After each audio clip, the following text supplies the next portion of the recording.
Ok, mis hermanos, les invito a que abran sus Biblias en 1 Timoteo, capítulo 1. 1 Timoteo 1, 18 al 20. Abre su Biblia, por favor. 1 Timoteo, capítulo 1, versos 18 al 20.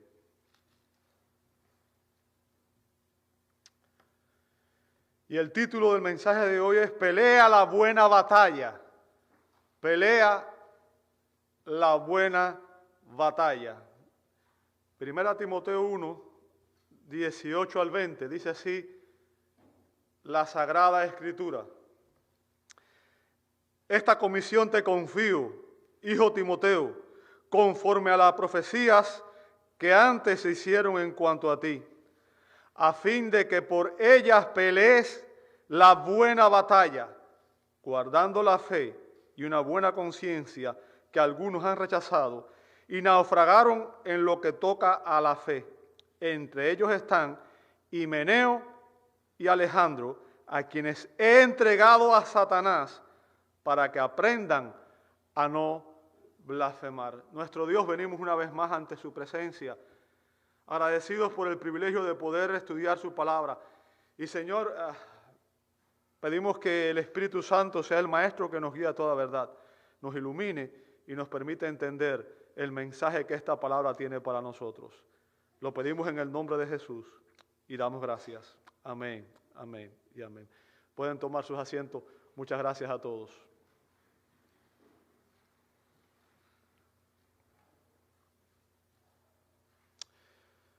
Seguramente que todos están enterados de que existe una guerra en estos momentos, ¿verdad? Saben que Rusia invadió Ucrania. Y déjenme decirle, Rusia pensaba que siendo una potencia de las más grandes a nivel mundial, podría vencer, obtener una victoria rápida sobre el enemigo basado en su superioridad, tanto en armamentos como en tropas. O sea, el ejército es mucho más grande, tiene mucho más armamento más sofisticado, ¿verdad? Sin embargo, usted ha visto que esa batalla se ha extendido por mucho más tiempo. Los combates han demostrado la poca preparación que tenía el ejército ruso, porque estaba compuesto en su gran mayoría por jóvenes que nunca habían estado en una guerra, jóvenes que nunca habían vivido los horrores de una guerra. Y todo el que ha estado alguna vez involucrado con el ejército sabe que la preparación del ejército es imprescindible, ¿ok? Es obviamente trascendente. Aquellos que están formando parte de un ejército tienen que conocer las tácticas, tienen que conocer el armamento y tienen que saber cómo debe vivir un soldado, la disciplina que se requiere para ser un soldado. Sin estas cosas, sin la disciplina, sin el entrenamiento, sin el armamento, es muy difícil que se obtenga la victoria. Y es por eso que los líderes preparan siempre a los soldados, ¿verdad? Y los reclutan y les dan entrenamiento y hacen, obviamente, batallas simuladas para que las personas puedan aprender lo que se sufre en medio de un conflicto. Ahora, ¿qué es lo que quiero que usted entienda en esta mañana? De manera similar, los cristianos estamos involucrados en una batalla espiritual. La Biblia dice que usted y yo, como cristianos, estamos involucrados en una batalla espiritual. Y nuestro éxito en esta batalla será directamente proporcional a nuestra preparación. ¿Bien? Ningún soldado que valore su propia vida pisará el campo de batalla sin estar preparado. O sea, imagínese ir a la batalla y usted llega allí y no tenga ningún entrenamiento, no sepa cómo manejar un arma, no sepa nada. ¿Bien? Como soldado de Cristo, usted y yo debemos estar bien entrenados y equipados. Debemos conocer las estrategias del enemigo para poder, obviamente, enfrentarlas. De lo contrario, nuestras vidas irán al desastre. Ahora, ese es el propósito de Pablo en estos versos que hemos leído esta mañana. El propósito de Pablo es entrenarnos como cristianos para que podamos pelear en la batalla espiritual en que estamos involucrados. Y Él nos da 3 responsabilidades de todo siervo de Dios en la batalla espiritual. 3 responsabilidades de todo siervo de Dios en la batalla espiritual. Ahora, ¿cuáles son esas responsabilidades?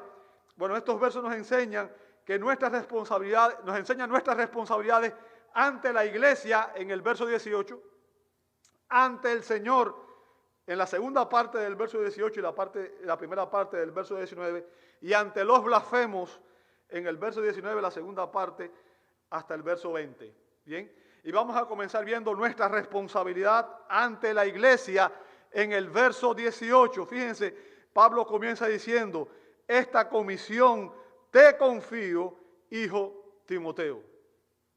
Esta comisión te confío, hijo Timoteo. Bien, fíjense, Pablo le había dado a Timoteo una comisión, y el término que usa ahí en el griego significa mandato, una orden. Bien, un mandato, una orden, para angelía. ¿Ok? Ese es el término griego que usa Pablo aquí. Y es un término militar. Es un término militar que se usaba estrictamente de órdenes recibidas de parte de un superior y que eran transmitidas a otros y que debían cumplirse obedientemente y que no debían cuestionarse. Bien, Timoteo tenía un mandato, tenía una orden, como un miembro del ejército de Cristo. A Timoteo se le da un mandato, una orden, y ese mandato, esa orden, viene directamente del general, viene de nuestro jefe, que es Cristo. O sea, ese mandato era en nombre de Cristo. Por tanto, era un mandato que Timoteo estaba obligado a obedecer. ¿Cuál era el mandato que tenía Timoteo? Timoteo debía quedarse en Éfeso. Debía quedarse en la iglesia de Éfeso. ¿Para qué? Para que instruyera a algunos que no enseñaran doctrinas extrañas. Usted puede ver eso en el verso 3. Ya se le había dado allí, ¿verdad? Pablo le dijo que se quedara en Éfeso y que enseñara a algunos a no enseñar, que exigiera que algunos no enseñaran doctrinas extrañas. O sea, esa era su responsabilidad ante la iglesia. La responsabilidad de Timoteo era quedarse en Éfeso y prohibir que se enseñaran doctrinas extrañas. A Timoteo se le confió esta comisión. Fíjense, y Pablo dice: esta comisión te confío. Bien, te confío. Y ese verbo confiar ahí, en el griego secular, tenía 2 significados técnicos.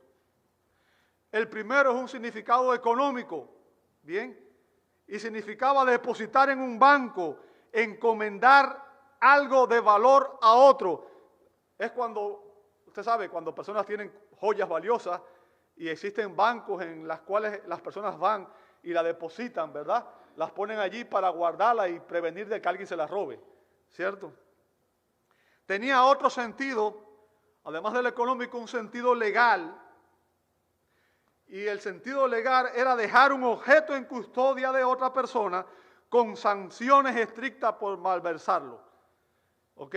O sea, es cuando usted deja algo a cargo de otra persona y esa persona no puede usarlo, no puede malversarlo. Así que cuando Pablo dice esto, la implicación aquí es que a Timoteo se le había dado un depósito.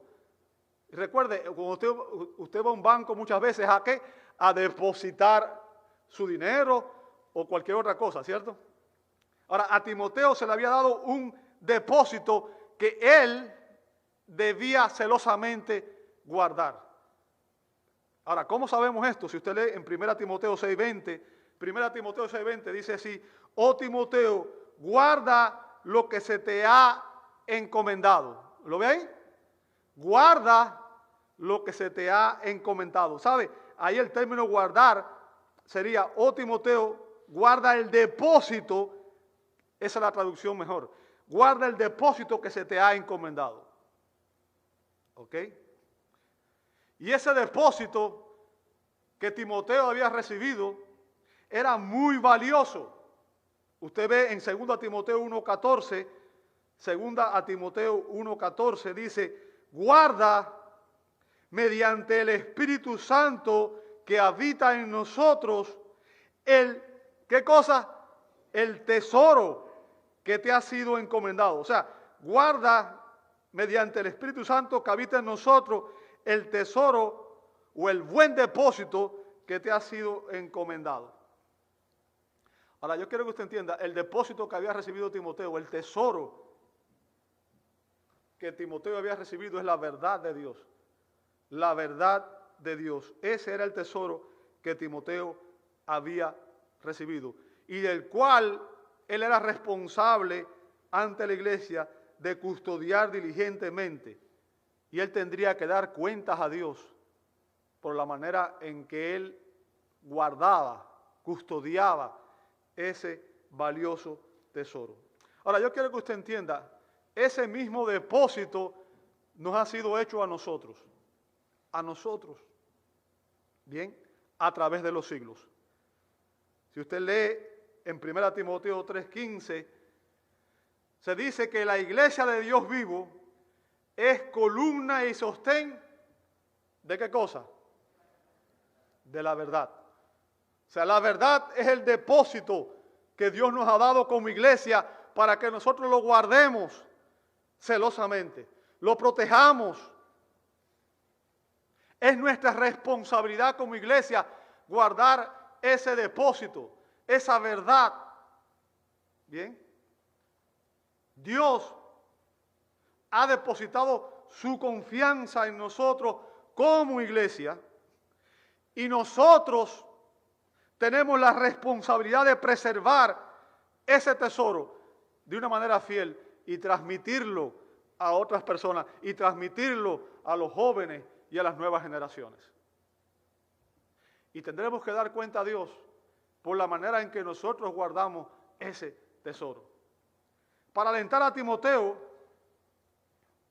Pablo le recuerda que había sido escogido por Dios y que no podía rehusarse a cumplir este mandato, esta comisión. Timoteo no se autoproclamó pastor. Lamentablemente eso es lo que hace mucha gente hoy. Bien. Timoteo no se autoproclamó pastor. Él fue respaldado y comisionado por el apóstol Pablo y su llamado al ministerio también fue confirmado por revelación de Dios acerca de él, como dice Pablo en ese verso ahí, ¿verdad? 18, conforme a las profecías que antes se hicieron en cuanto a ti. Ahora, aquí debo hacer una aclaración, ¿bien? Porque hay que entender el contexto teológico en el que se dice esto, ¿ok? En aquellos días, la iglesia estaba en un periodo de transición entre el judaísmo y el cristianismo, ¿ok?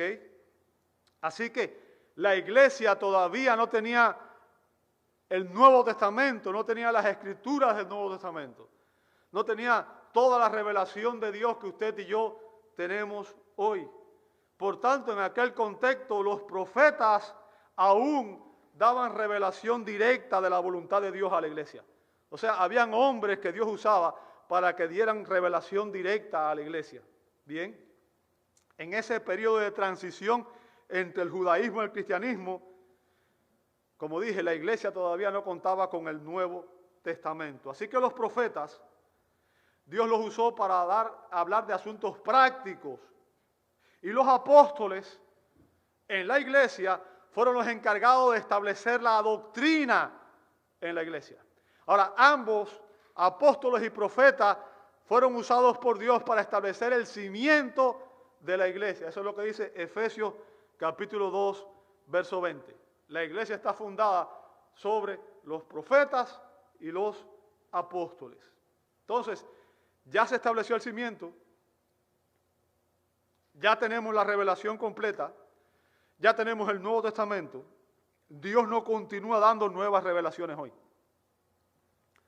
Todo lo que Dios iba a decir en cuanto al futuro de la iglesia ya está dado en el Nuevo Testamento. Las Escrituras están completas, son suficientes para que usted conozca la voluntad de Dios para su vida y para que usted conozca lo que aguarda, el futuro que nos aguarda. Bien. Sin embargo, en aquel contexto todavía habían profecías.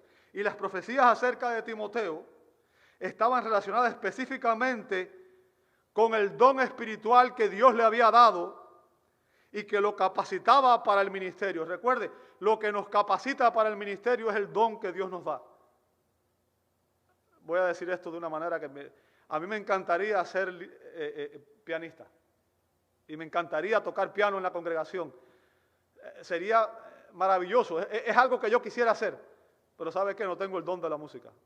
Mi oído está cuadrado y no distingo un do de un fa, de un si, de un lol. No sé.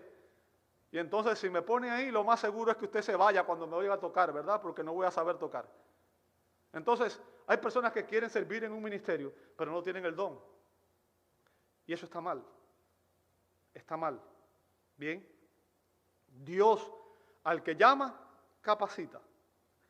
Y la profecía que se dio en cuanto a Timoteo estaba relacionada con el don espiritual. Usted ve en 1 Timoteo 4:14. 1 Timoteo 4:14 dice: no descuides el don espiritual que está en ti, que te fue conferido por medio de la profecía con la imposición de manos. Yo quiero que usted entienda, imponer las manos sobre alguien es un acto en el cual se estaba expresando solidaridad con esa persona.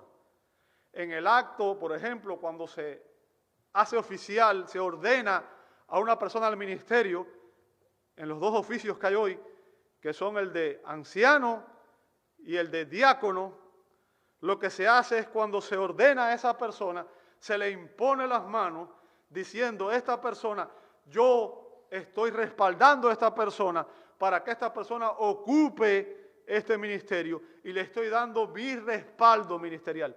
Y de esa manera se está transmitiendo la autoridad entre la iglesia.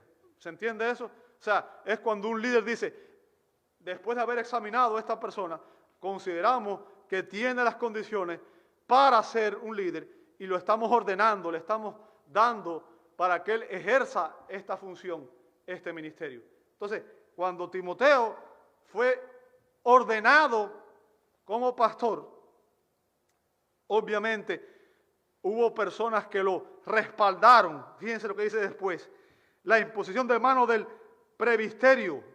¿Lo ve ahí? Y se refiere al grupo de ancianos que lideraban la congregación. Bien, los presbíteros eran un grupo de ancianos que lideraban una congregación. Toda congregación debe ser liderada por un grupo de hombres llamados ancianos, los cuales deben guiar el rebaño de Dios. Así que el llamado a Timoteo al ministerio fue confirmado por Dios de manera sobrenatural a través de una profecía. Ahora, yo quiero que usted entienda, hoy ya no hay profecía sobre el llamado al ministerio de nadie. Bien, no hay profecía. Entonces, ¿cómo sabemos cuando una persona tiene la capacitación? Bueno, hay algo que tenemos que entender. Se nos dice en el capítulo 3, vamos a ver, en primer lugar, la persona tiene que tener un deseo genuino. Tiene que expresar el deseo de servir en esa área de ministerio. Bien, pero como dije, el deseo no es suficiente. El deseo no es suficiente, porque yo deseara tocar música, pero no puedo. Bien, así que la persona tiene que contar con el respaldo de los líderes de la iglesia y tiene que contar con el respaldo de la congregación. Bien, en este caso vemos que Timoteo contaba con el respaldo de su padre espiritual, que era Pablo. bien, aquel que lo había llevado a los pies de Cristo, y contaba con el respaldo de los ancianos de la iglesia. Todos ellos confirmaron que Timoteo era un hombre que había sido apartado por Dios para el ministerio. Bien, la iglesia, al observar la vida y el servicio de un hombre, puede confirmar si realmente da evidencias de un llamado por Dios o no. Así que hemos visto que la responsabilidad de la iglesia es guardar el depósito de la sana doctrina, el depósito de verdad que Dios nos ha dado. Y es responsabilidad no solamente de los líderes, es responsabilidad de ¿quién? De toda la iglesia, de todos nosotros. Así que hemos visto nuestra responsabilidad ante Dios es guardar el depósito que Él ha hecho. Vamos a ver en segundo lugar nuestra responsabilidad ante el Señor. Nuestra responsabilidad ante el Señor. Versos 18, la segunda parte, y verso 19. Dice así Pablo: a fin de que por ellas pelees la buena batalla. Y sabe, esa expresión, pelees la buena batalla, es, digamos, la expresión clave en este pasaje, en estos 3 versos. Bien. Pablo usa una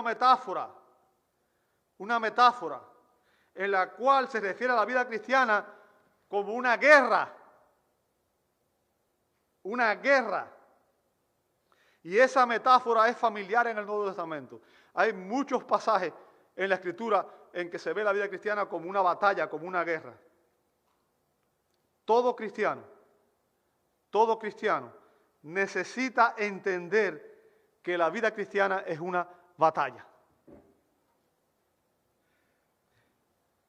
Y nuestra responsabilidad como cristianos ante el Señor, fíjense, escuchen lo que estoy diciendo, porque esto es importante. Nuestra responsabilidad ante el Señor es pelear esa batalla. ¿Ok? Nuestra responsabilidad ante el Señor es pelear esa batalla. El término que usa Pablo ahí para batalla es el griego estrategia, de donde viene nuestra palabra en español estrategia. Y está lleno de imágenes militares, de estrategia, táctica y preparación para la batalla. Y como dije, Pablo está haciendo precisamente eso, está entrenando a Timoteo, y a través de Timoteo está entrenando a los creyentes de la iglesia de Éfeso, ¿verdad? Y quiero que usted entienda algo. La vida cristiana no es una batalla breve, después de la cual usted puede quitarse el uniforme o la armadura, como dice Efesios 6, ¿verdad? Recuerda que se provee una armadura para el cristiano. No podemos quitarnos el uniforme y dejar a un lado las armas y acostarnos a dormir tranquilamente como si estuviéramos sin ningún problema. Los que han estado alguna vez en batalla saben que los soldados tienen que dormir, pero tienen que dormir con las botas puestas y con el arma cerca, porque en cualquier momento el enemigo viene y si no está presto lo matan. ¿Verdad? La vida cristiana no es una batalla breve, es una batalla de por vida. Y todos los días es una batalla. Y cuanto antes entendamos eso, es mucho mejor.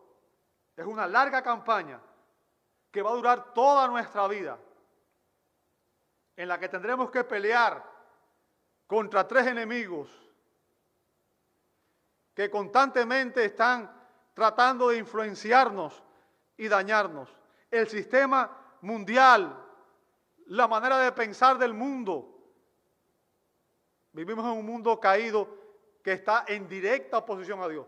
Y usted está viendo hoy cómo las leyes que se están promoviendo y la cultura está promoviendo valores, normas, conceptos que son totalmente antibíblicos y llaman malo a lo bueno y a lo bueno lo llaman malo. Se promueve los derechos de los homosexuales, de los transexuales. De hecho, se está defendiendo la pedofilia. Cosas que la Biblia condena directamente. Y nosotros tendremos que entender que estamos en una batalla con ese mundo, en el sentido de que no podemos dejar que nos influencie en nuestra manera de pensar. También estamos en una batalla contra Satanás y sus huestes de demonios, que están tratando de tentarnos constantemente para que usted y yo flaqueemos y caigamos.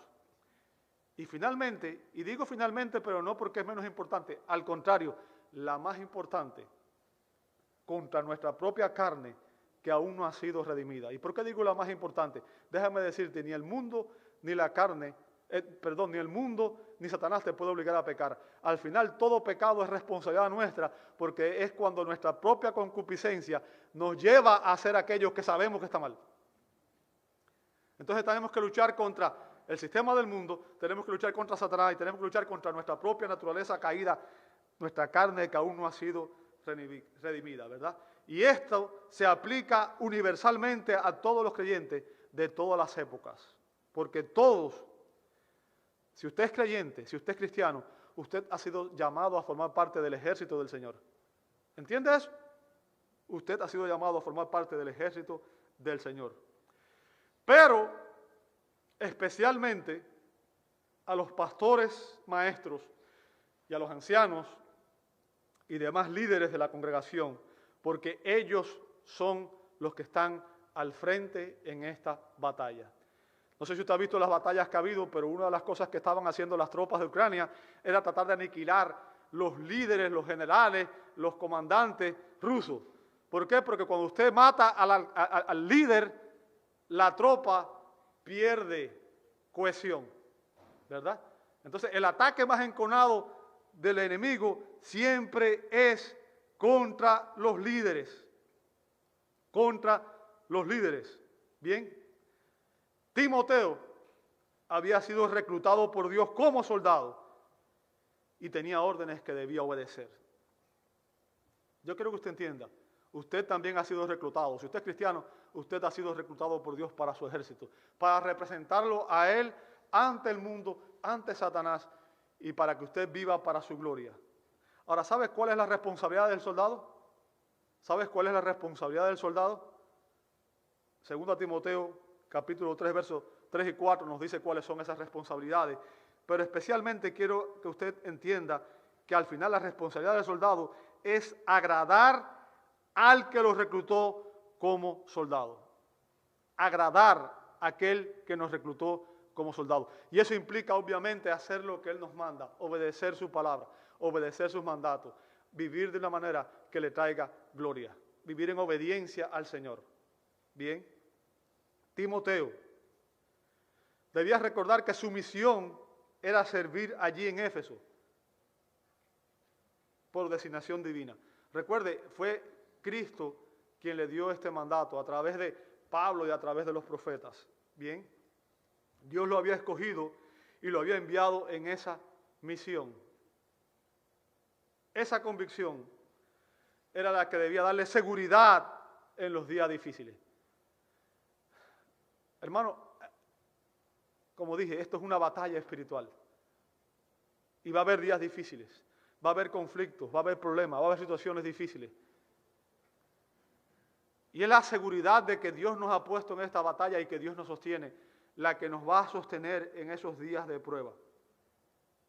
No era fácil para Timoteo servir a Dios en Éfeso, una ciudad que era totalmente idólatra.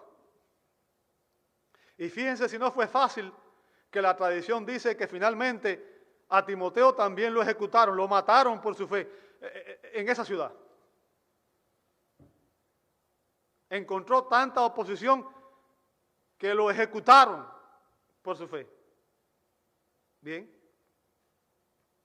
El punto que le estoy haciendo es que tampoco es fácil servir a Cristo aquí o en muchos otros lugares. Porque donde quiera que estemos, en unos lugares más, en otros lugares menos, va a haber oposición, va a haber enemigos, el mundo nos va a atacar, Satanás nos va a atacar y nuestra propia carne muchas veces nos va a decir, mejor ríndete, mejor deja de pelear, mejor no participe, mejor quédate en casa y duerme en lugar de sacrificarte y ir.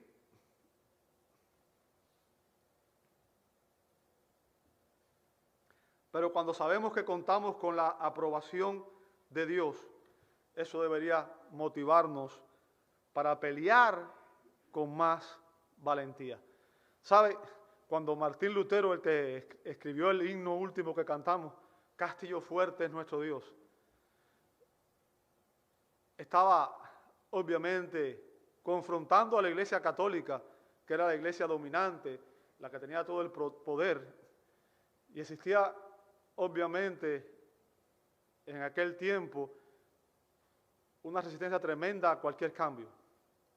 Y este hombre fue citado a la dieta de Worm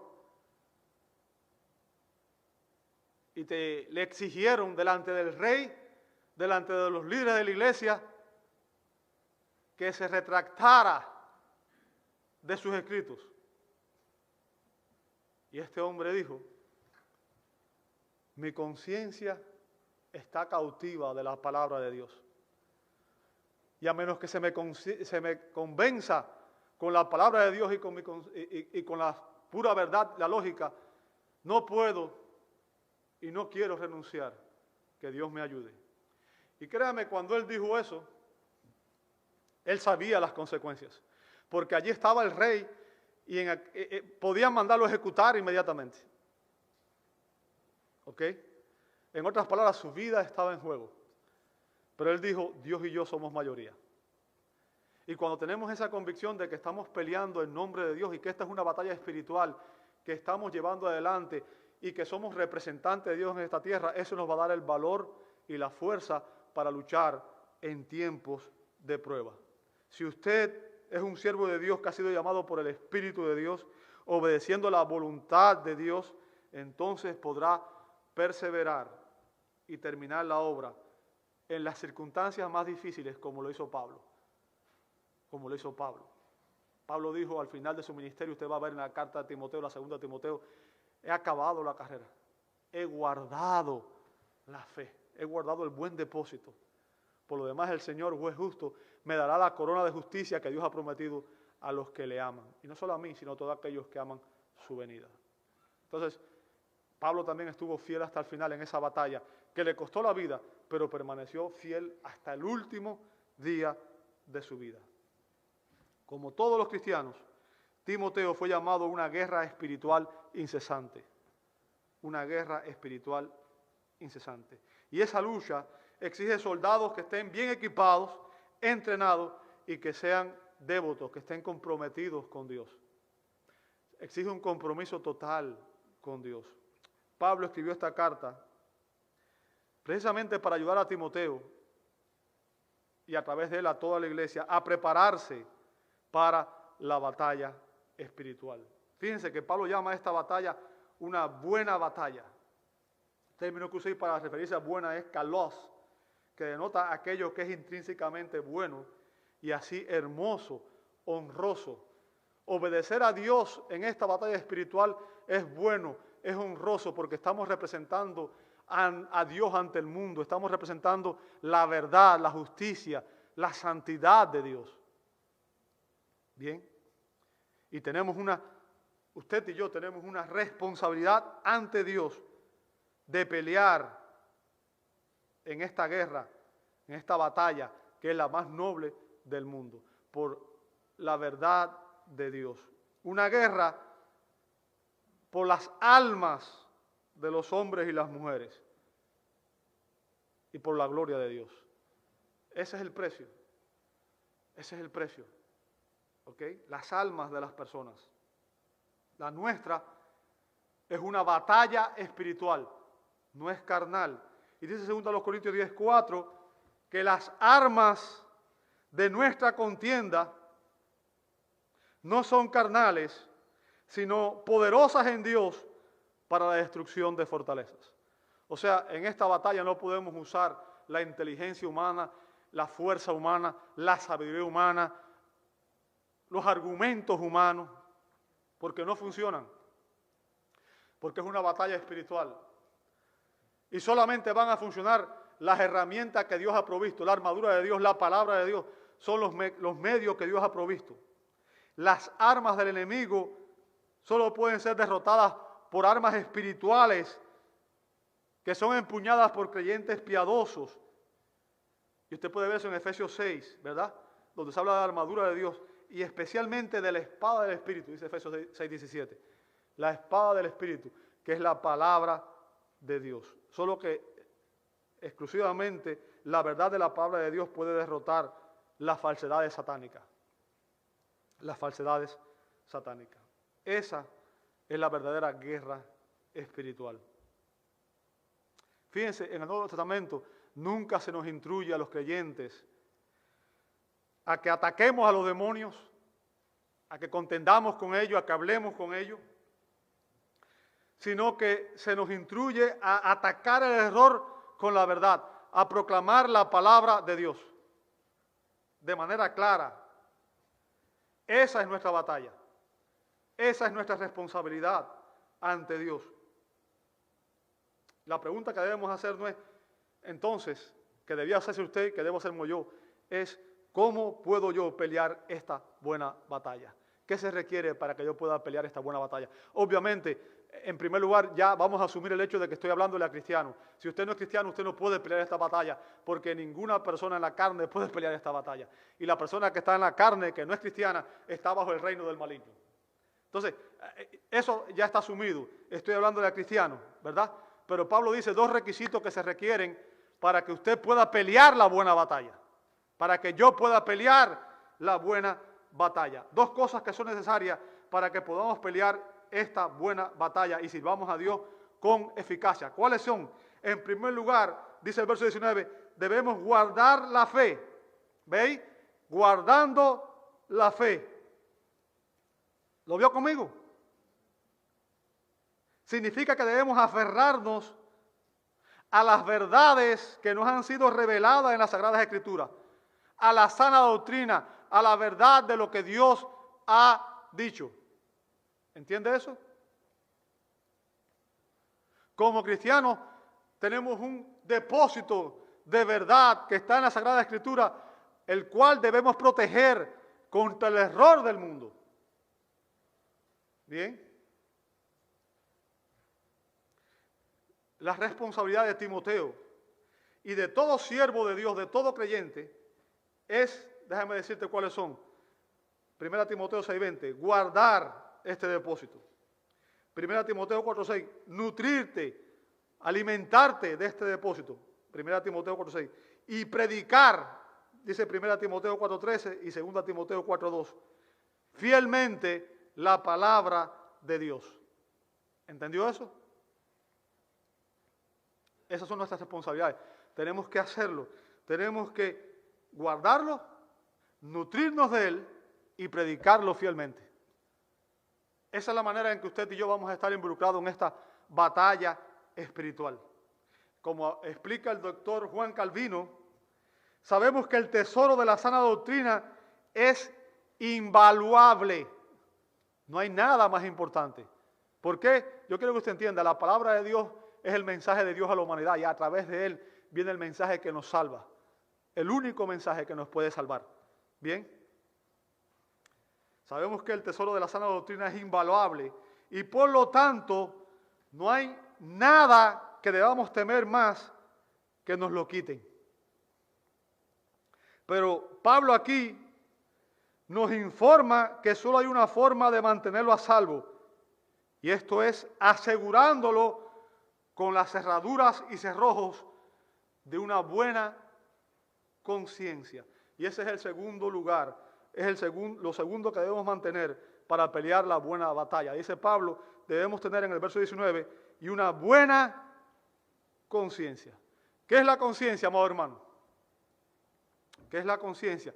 Es el sistema de advertencia del alma. Algunos dicen que es la voz interior, que nos dice lo que está bien y lo que está mal. Y que Dios la usa para emitir juicios morales sobre nosotros mismos, aprobando o desaprobando nuestras actitudes, nuestras acciones, nuestras reacciones, nuestros pensamientos y nuestros planes. Y que nos permite hacer evaluaciones morales de aquello que está bien y lo que está mal. Pero para que la conciencia nuestra funcione apropiadamente, obviamente debe ser la conciencia de una persona redimida. Pero además de eso, debe estar informada, debe haber sido renovada en la palabra de Dios, que es el más alto estándar moral, ¿bien? Y espiritual. Y esto significa que vamos a someternos a la guía del Espíritu Santo a través de la obediencia a la palabra de Dios, porque fue el Espíritu Santo el que inspiró la palabra de Dios. A menos que entendamos la Escritura, la creamos y la obedezcamos, no vamos a tener una buena conciencia. ¿Y por qué es importante que tengamos una buena conciencia? ¿Por qué es importante que tengamos una buena conciencia? Déjame decirte, si vivimos de acuerdo a la dirección de una conciencia renovada en la palabra de Dios, que ha sido iluminada y renovada en la palabra de Dios, y mantenemos una conciencia que no está corrupta por ningún vicio o por ningún pecado, podremos preservarnos sanos en la fe. ¿Bien?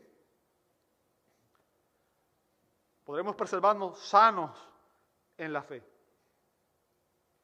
Aquellos que descartan una buena conciencia, aquellos que empiezan a decir, bueno, la Biblia dice esto, pero yo voy a hacer esto otro, y empiezan a apacar su conciencia, a aplacarla, y empiezan a endurecer su conciencia, pronto llegarán a un punto en que negarán la fe. ¿Me escuchó? Negarán la fe. Sabe que Pablo siempre procuraba tener una limpia conciencia. Usted puede ver conmigo en 2 Corintios 2:12, 2 Corintios 1:12, 2 Corintios 1:12 dice, porque nuestra satisfacción es esta. Nuestra satisfacción es esta. El testimonio de ¿qué? De nuestra conciencia, que note la manera en que debe comportarse todo cristiano. Que en la santidad, ¿bien? Y en la sinceridad que viene de Dios, no en sabiduría carnal, sino en la gracia de Dios, nos hemos conducido en el mundo y especialmente hacia vosotros. O sea, usted ve ahí, santidad y sinceridad son dos elementos de una limpia conciencia. No se puede tener una limpia conciencia cuando estamos en pecado. Y no se puede tener una limpia conciencia cuando no somos sinceros. Un sincero es una persona hipócrita, ¿verdad?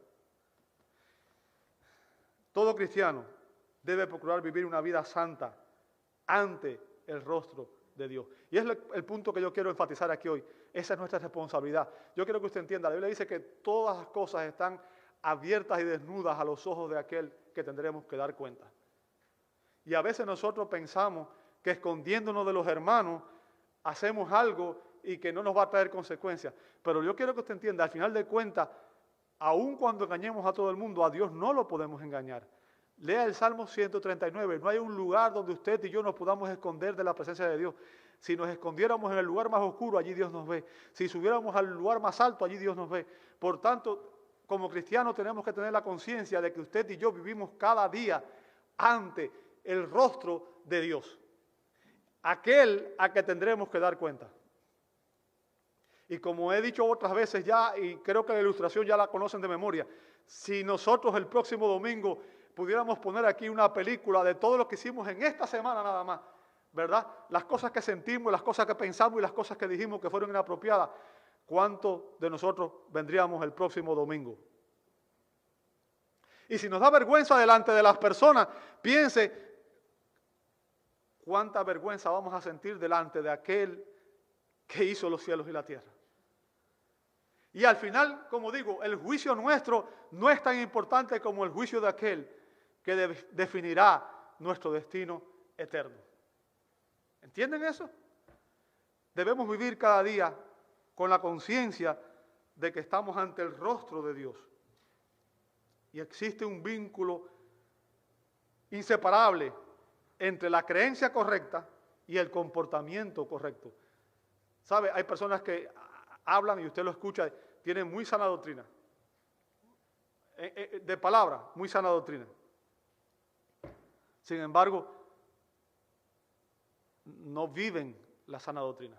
Su comportamiento no es correcto. No es el que debe ser. ¿Ok?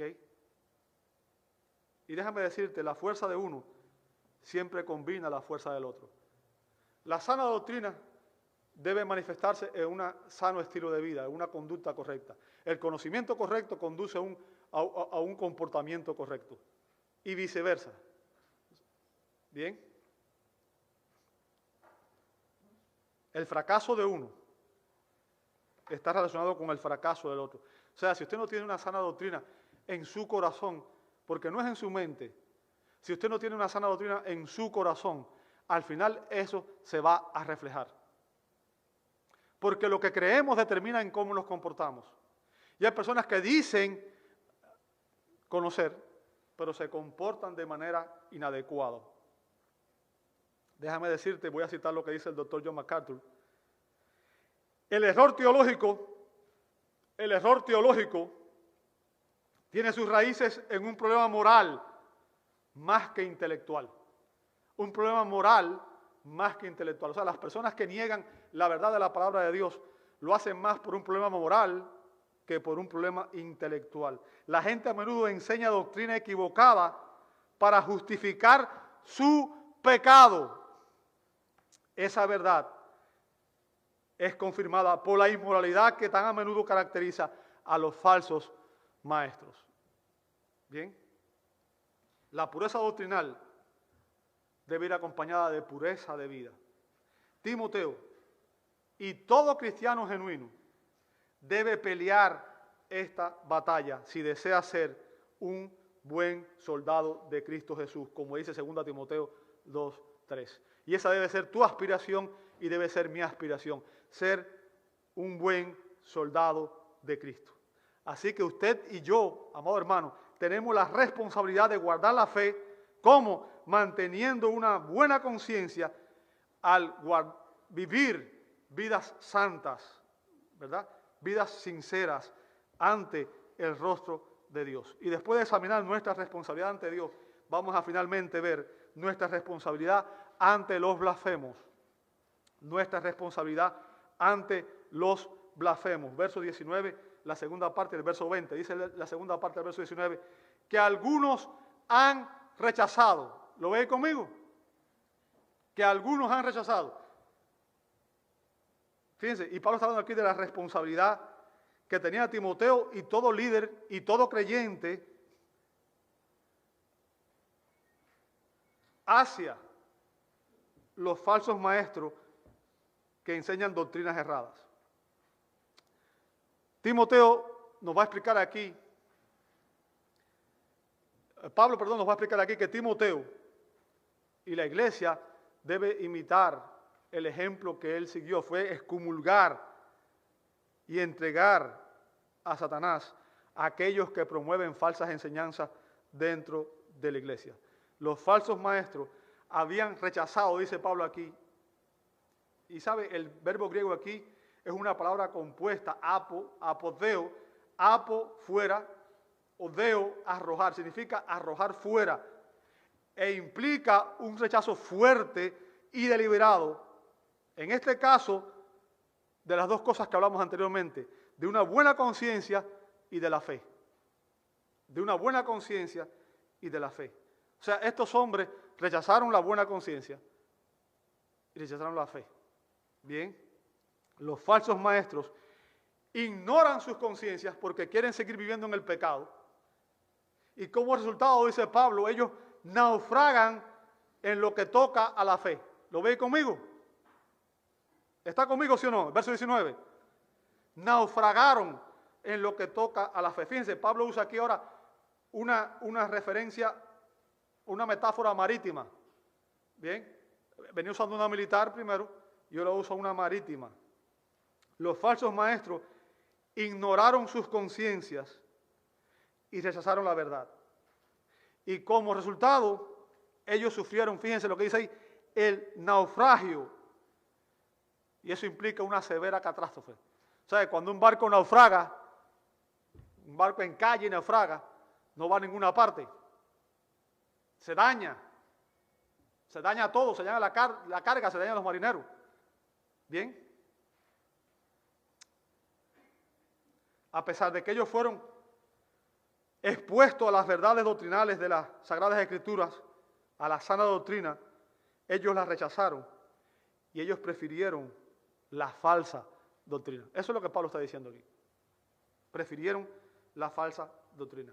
Ellos no habían abrazado la fe con sinceridad. Y es algo que se requiere para ser cristiano. Se requiere que seamos sinceros con Dios y con nosotros mismos. Por tanto, ellos quedaron expuestos en su hipocresía al promover herejías dentro de la iglesia. La buena conciencia obedece a los dictados de la palabra de Dios en la forma que el Espíritu la aplica al corazón. Y la buena conciencia es el timón que permite a los creyentes navegar a través de los arrecifes del pecado y del error. Y fíjense, Pablo menciona aquí, y esto es algo que nosotros hemos dicho, hay personas que no quieren que se mencione, pero Pablo menciona aquí a dos falsos maestros por nombre. Directamente, él los dice, ¿verdad? Verso 20, entre los cuales están Himeneo y Alejandro, a quienes, note lo que dice a continuación, menciona sus nombres y lea estas palabras, a quienes he, ¿qué cosa? Entregado a Satanás. ¿Qué significa esto, hermanos? Y esto es serio, es importante. Necesitamos entender lo que esto significa. Esto quiere decir que él los había excomulgado y los había echado fuera de la comunión de la iglesia. Los expulsó de la iglesia. Aquí no pueden entrar más. No pueden entrar más. Bien. Yo quiero que usted entienda. Cristo tiene su sede, su reino, su gobierno en la iglesia. ¿Entiende eso? Cristo reina en los creyentes. Fuera de la iglesia está el dominio de Satanás. Este mundo está bajo el poder de Satanás. ¿Entiende eso? Fíjense que estoy preguntando repetidamente. ¿Entiende eso? Porque eso nos dice el conflicto en que estamos. Entre el reino de Dios y el reino de la oscuridad. Entre la verdad y la mentira. Entre lo santo y lo impuro, lo impío. ¿Bien? En consecuencia, todo aquel que es expulsado de la iglesia, automáticamente es puesto bajo el control de Satanás. Pablo expulsó a ambos hombres de la iglesia, acabando así con su influencia dañina y sacándolos de la protección y el aislamiento del pueblo de Dios. Pablo los excomulgó, fíjense por qué razón, dice a continuación, para que aprendan a no blasfemar. O sea, blasfemar es cuando una persona calumnia a Dios, cuando habla mal de Dios. Bien. Su propósito, fíjense, el propósito de la disciplina siempre es el mismo. Su propósito es que los falsos maestros aprendan. O sea, es para enseñarles, es para instruirlos, es para adiestrarlos, es para corregirlos, es para disciplinarlos. La disciplina, ese es el propósito siempre de la disciplina, enseñar lo correcto. Y se hace por amor. Si usted es padre, usted sabe que parte de la responsabilidad de un padre es disciplinar a sus hijos, ¿sí o no?